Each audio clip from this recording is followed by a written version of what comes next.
এদেশের মানুষকে যে তাহলে রেপ করেছে আমাদের মা বোনদের কারা করেছে? এই যে না, এই যে আপনারা যে ফাইটটা করেছেন, বর্তমান মাননীয় প্রধানমন্ত্রী তারেক রহমান কখনো কি আপনাকে বা আপনার যারা এই ফাইটের সাথে ছিলেন আপনাদেরকে ডেকে ধন্যবাদ দিয়েছে? আমি আমার একটা নিজস্ব একটা ইয়ে আছে, ধরন এবং ধারা আছে। সেটা হলো আমি কারো কাছে কখনো নিজে সেধে কিছু চাইতে যাওয়া, দেখা করতে যাওয়া, বলতে যাওয়া এটা আমি করি না। আমি যখন টকশো ওই সময় যখন দেশের সাংঘাতিক দুরবস্থা, খুব স্ট্রেস নিয়ে করতে হয় এটা, তখন আমি টকশো করেছি এবং দীর্ঘদিন এদিকে ম্যাডাম চিনতেন বা ম্যাডামের অফিসে যাতায়াত ছিল, কাজ করতাম, স্থানীয় নেতারা, মহাসচিব সহ অনেকেই চিনতে ছিল, কিন্তু সরাসরি তৎকালীন অ্যাক্টিং চেয়ারম্যান তারেক রহমানের সঙ্গে আমি কখনো নিজ থেকে যোগাযোগ করিনি। সিভিক রয়্যাল রিসোর্ট, সবুজে ঘেরা আভিজাত্য। এবং একবার তিনি আমাকে কেউ বলেছে যে তুমি হিউম্যান রাইটসের উপরে যে বই লিখছো ইংলিশে, এটা বিভিন্ন জায়গায় ডিস্ট্রিবিউট হচ্ছে, তুমি ডকুমেন্টারি করছো, G9-এর প্রেসিডেন্ট আসাদ ভাই যে ওনার গাইডেন্সে আমরা একসঙ্গে কাজ করতাম, এখন আইনমন্ত্রী, তো এই সব নিয়ে তুমি তো লন্ডনও, সবাই ধরে নিত যে বাংলাদেশে রাজনীতি করতে হলে তো বিএনপিতে হলে ম্যাডাম এবং তারেক রহমান এদের সঙ্গে একটু যোগাযোগ থাকা খুব সঙ্গত মনে করতো। আওয়ামী লীগ হলে যেমন শেখ হাসিনা বা শেখ রেহানা বা জয় এদের কারোর সঙ্গে যোগাযোগ রাখা খুব জরুরি এরকম মনে করা হতো। আমাকে কেউ বলতো যে তুমি তারেক রহমানের সঙ্গে যোগাযোগ রাখো বা যাও লন্ডনে গিয়ে দেখা করে আসো। সে আমি কেন দেখা করতো? আমার তো কোনো চাওয়া পাওয়া নাই। উনি যদি মনে করেন যে আমি দেশের জন্য বা ওনার দলের জন্য বা গণতন্ত্রের জন্য আমি কোনো ভূমিকা রাখছি, উনি আমাকে ডাকবেন, বলবেন। তো সত্যি সত্যি এক সময় উনি দপ্তরের দায়িত্বে ছিলেন, সাত্তার পাটোয়ারি, বিএনপির নেতা। উনি আমাকে একদিন বললেন ফোন দিয়ে যে স্যার আপনার সঙ্গে একটু কথা বলতে চেয়েছেন। পরে উনি তখন স্কাইপে কথা বলতেন এবং আমি গেলাম। এই প্রথম তার ডাকেই আমি গেছি, আমি সেদে যাইনি কখনো। তো কথা বললাম এবং দীর্ঘ সময়, ঘন্টার উপরে বিভিন্ন বিষয়ে ওয়ান টু ওয়ান অনেক কিছু তিনি জানতে চাইলেন, বললাম, ধন্যবাদ দিলেন। এরপরে কিছু প্রোগ্রামে অনলাইনে গুলশানের বিএনপির যে চেয়ারপারসনের কার্যালয়, ওইখান থেকে, তারপর টকশোতে যারা অংশগ্রহণ করেন তাদের সঙ্গে বিভিন্ন সময় বসেছেন, বিভিন্ন কাজ টাজ ওইসবে রেগুলার তখন এক সময় কথা যোগাযোগ এটা হতো। বাংলাদেশে আসার পরেও আমি নির্বাচনের আগে, এমনকি নির্বাচনের প্রধানমন্ত্রী হওয়ার পরেও আমি নিজ থেকে কোনো আকাঙ্ক্ষা ব্যক্ত করে দেখা করতে যাইনি। কারণ তিনি যদি কখনো প্রয়োজন মনে করেন যে ডাকবেন তাহলে যাব, সেই বিবেচনায় আমি ওইভাবে দেখা করতে যাই না। ডাকেনি এখন?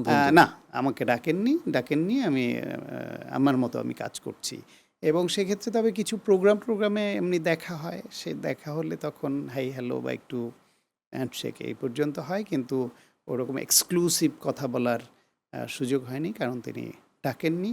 আর না ডাকলে আমি নিজ উদ্যোগে ইউজুয়ালি যাই না। যাক, আমরা এটা শুনতে পারলাম। আমরা আরেকটা একটা প্রসঙ্গে বলি। আমাদের এই বর্তমান সংসদের একজন এমপি, উনি জামায়াত ইসলামের এমপি। তো উনি একটা টক শোতে, একটা পডকাস্টে এই রিসেন্ট 3-4 দিন আগে উনি বলেছেন যে তাকে 71 নিয়ে কথা বলা হচ্ছিল। সে বলছে যে 71-এ কোনো বাংলাদেশের সাথে যুদ্ধ হয়নি। 71-এর যুদ্ধ হয়েছে ভারত আর পাকিস্তানের মধ্যে, এবং এই যুদ্ধে ভারত জয়লাভ করেছে, পাকিস্তান পরাজিত হয়েছে। আর আমরা আসলে দেশ ভাগ করতে চাইনি বলেই আমরা পাকিস্তানের সাথে ছিলাম। তো এই কথাটা আসলে এই মুহূর্তে সে মানে এইগুলো বলতো, এটা ওই বিগত গভর্নমেন্ট বলতো যে আমরা যদি ক্ষমতায় না থাকি তখন এই দল টলেরা বাংলাদেশকে নামে অস্বীকার করবে যে বাংলাদেশের কোনো যুদ্ধই হয় নাই। অনেকটা তো এটা এইভাবেই বলা, মানে বলাটার মিনিংটা দাঁড়াচ্ছে কি যে 71-এর যুদ্ধটা আসলে বাংলাদেশ স্বাধীনের কোনো যুদ্ধ হয় নাই। এটা ইন্ডিয়া পাকিস্তান যুদ্ধ হয়েছে। ইন্ডিয়া স্বাধীন করে বাংলাদেশকে একটা বিচ্ছিন্ন করে পাকিস্তানকে 2 টুকরা করে দিয়ে গেছে। কথাটা আমাদের জন্য আত্মসম্মানেও লাগার মতো একটা ব্যাপার। এটা আপনি কি উত্তর দিবেন, কি বলবেন এটার? ডেফিনেটলি এটা তো মানে ইতিহাস তো এটা বলে না। অত্যন্ত জঘন্য মানের মিথ্যাচার করে বাংলাদেশের স্বাধীনতার পক্ষের প্রতিটা মানুষের হৃদয়ে আঘাত করে এই কথা। হ্যাঁ। কারণ বাংলাদেশের যেই যুদ্ধ, এটা সত্য যে ইন্ডিয়া আমাদের সহায়তা করেছে, কিন্তু মূল যুদ্ধটা তো এদেশের মানুষ, এদেশের সাধারণ মানুষ করেছে। এদেশের মানুষ করেছে। এদেশের কৃষক, শ্রমিক, ছাত্র জনতা, পেশাজীবী আপনি এই দেশে দেখেন যে মুক্তিযুদ্ধে শহীদ হয়েছে যারা, উপাধি পেয়েছে যারা, তারা কি যুদ্ধ না করে পেরেছে? তাদের যে বীরত্বের গল্প, আজকের যিনি স্পিকার আছেন মেজর হাফিজ, তিনি একজন মুক্তিযোদ্ধা, খেতাবপ্রাপ্ত মুক্তিযোদ্ধা, তিনি ফিল্ডে যুদ্ধ করেছেন, এখনও তো বেঁচে আছে, যদিও জামাতের সঙ্গে এখন খুব নির্বাচনের আগে সখ্য হয়েছিল, অলি আহমেদ। হ্যাঁ, তিনিও তো মুক্তিযোদ্ধা। তো এই দেশের এই যে ৩০ লক্ষ নিয়ে বিতর্ক থাকুক, কিন্তু এটা তো সত্য যে লক্ষ লক্ষ মানুষ শহীদ হয়েছে। তাহলে এদেশের মানুষ যুদ্ধ না করলে লক্ষ লক্ষ মানুষ শহীদ হলো কোত্থেকে? এদেশের মানুষকে যে তাহলে রেপ করেছে আমাদের মা বোনদের, কারা করেছে?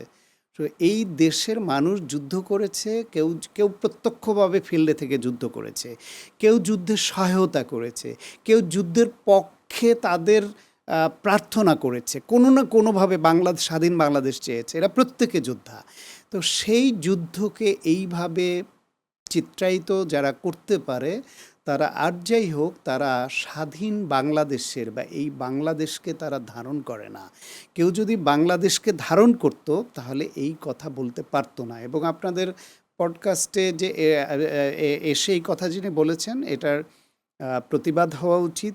এবং জামায়াত ইসলাম তারা তাদের নেতৃত্ব পর্যায়ে তারা বলে তারা বাংলাদেশের স্বাধীনতা সার্বভৌমত্বকে মেনে নিয়ে তারা রাজনীতি করছে, তারা স্মৃতিসৌধে যাচ্ছে নতুন করে, তারা শহীদ মিনারে যাচ্ছে, অথচ তাদের নেতা এই বক্তব্য দিচ্ছে।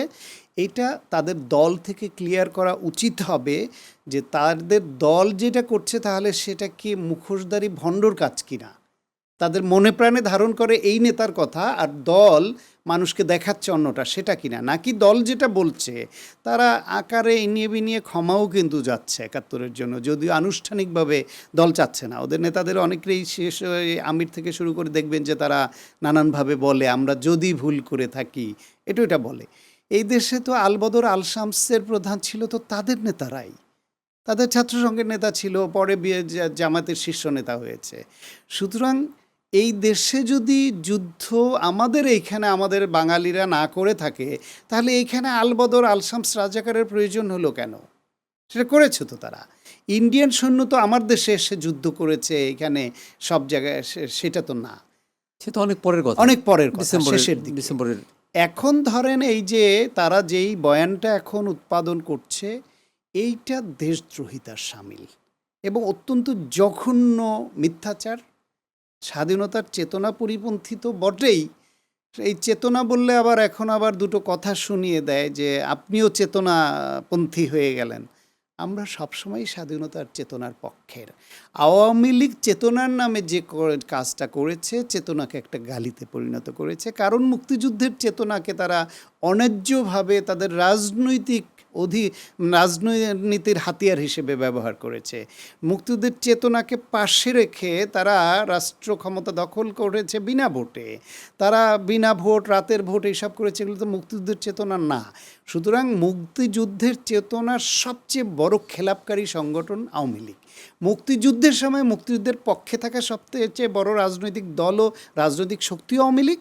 আবার স্বাধীন বাংলাদেশে মুক্তিযুদ্ধের চেতনা খেলাপেরও সেরা হচ্ছে গিয়া আওয়ামী লীগ। সুতরাং আওয়ামী লীগ যেই মুক্তিযুদ্ধের চেতনার গল্প শোনাতো, আমি সেই চেতনার কথা বলছি না।